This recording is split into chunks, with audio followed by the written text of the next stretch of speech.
அன்பு நேயர்கள் அனைவருக்கும் வணக்கங்களும் வாழ்க வளமுடன் வாழ்த்துக்களும். குழந்தைகள் எல்லோருக்கும் கோடை விடுமுறை தொடங்கிவிட்டது. பெற்றோர்களுக்கு ஒரு கனிவான வேண்டுகோள். கோடை விடுமுறை காலங்களில் குழந்தைகள் அதிகமாக மொபைல் ஃபோனையோ அல்லது டிவியையோ பார்த்து கொள்வது நம்முடைய கடமை. முடிந்த வரையில் கொஞ்ச நேரமாவது குழந்தைகளோடு செலவிடுங்கள். குழந்தைகளுக்கு நல்ல பழக்க வழக்கங்களை சொல்லிக் கொடுங்கள். அவர்களோடு விளையாடுங்கள். அதோடு இந்த திருக்குறளையும் நீங்கள் முதலில் உணர்ந்து அதனை படித்து பார்த்து அதனுடைய அர்த்தத்தை குழந்தைகளுக்கு சொல்லிக் கொடுக்கும்படி கோமதி நாயகம் கிரியேஷன் சார்பாக அன்போடு கேட்டுக்கொள்கிறோம். இதுதான் எங்களுடைய ஒரு பெரிய முயற்சியாக எடுத்து செய்து கொண்டிருக்கிறோம். சரி, திருக்குறளில் நாம இன்னைக்கு பார்க்க போற அதிகாரம் 14வது அதிகாரம், ஒழுக்கம் உடைமை. மனுஷனுக்கு வாழ்க்கையில எது முக்கியம் இல்லையோ, ஒழுக்கம் அப்படிங்கிறது 100க்கு 100% முக்கியமானது. அதை 10 குறட்பாக்கள்ல திருவள்ளுவர் ரொம்ப அழகா சொல்லியிருக்கார். மனப்பாடத்திற்காக படிக்காமல் அந்த குறளினுடைய அர்த்தத்தை உணர்ந்து படித்தால் அதன்படி நம்மால வாழறதுக்கு நாம முயற்சி பண்ணலாம். முதல் குறள், ஒழுக்கம் விழுப்பம் தரலான் ஒழுக்கம் உயிரினும் ஓம்பப்படும். ஒருவனுக்கு ஒழுக்கம் மேன்மையை தருகிறது.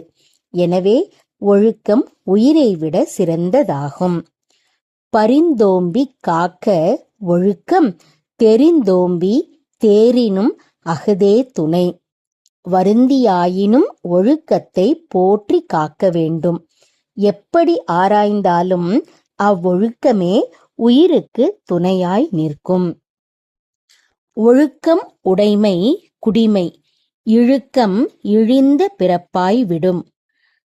உயர்ந்த குடிப்பிறப்பின் தன்மை ஒழுக்கமுடைமையாகும். ஒழுக்கத்திலிருந்து தவறினால் தாழ்ந்த குடிப்பிறப்பை பெற்று தந்துவிடும். மறப்பினும் ஓத்து கொளலாகும். பார்ப்பான் பிறப்பொழுக்கம் குன்ற கெடும். பார்ப்பனன் வேதத்தை மறந்தாலும் கற்றுக்கொள்ளலாம். அவனுடைய பிறப்பின் உயர்வு ஒழுக்கம் கெட்டால் அழிந்துவிடும். அழுக்காறு உடையான்கண் ஆக்கம் போன்று இல்லை. ஒழுக்கம் இலான்கண் உயர்வு. ஒழுக்கம் இலான்கண் உயர்வு. பொறாமை உடையவனிடத்திலே செல்வம் இல்லாமல் போகும். அதுபோல ஒழுக்கம் இல்லாதவனிடம் நற்பண்புகள் இல்லாமல் போகும். ஒழுக்கத்தின் ஒல்கார் உறவோர் இழுக்கத்தின் ஏதம் படு பாக்கு அறிந்து. ஒழுக்கத்தில் குறைவது இழிவானதாகும் என்பதை உணர்ந்த அறிஞர்கள் ஒழுக்கத்திலிருந்து தவற மாட்டார்கள். ஒழுக்கத்தின் எய்துவர் மேன்மை, இழுக்கத்தின் எய்துவர் எய்தா பழி. ஒழுக்கத்தினால் மேன்மை அடைவார்கள்.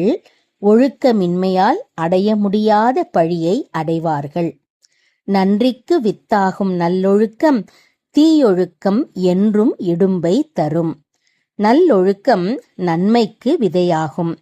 தீய ஒழுக்கம் எப்பொழுதும் துன்பத்தை தரும். ஒழுக்கம் உடையவர்க்கு ஒல்லாவே தீய வழுக்கியும் வாயால் சொல்லல். ஒழுக்கமுடையவர்கள் தீய சொற்களை வாய் தவறிக்கூட பேச மாட்டார்கள். உலகத்தோடு ஒட்ட ஒழுகல் பல கற்றும் கல்லார் அறிவிலாதார். பல நூல்களை படித்திருந்தாலும் உலகத்தாருடன் பொருந்தி வாழுதலை அறியாதவர் அறிவில்லாதவரே ஆவர். நன்றி அன்பு நேயர்களே. அடுத்த அதிகாரத்தில் நாளை சந்திப்போம்.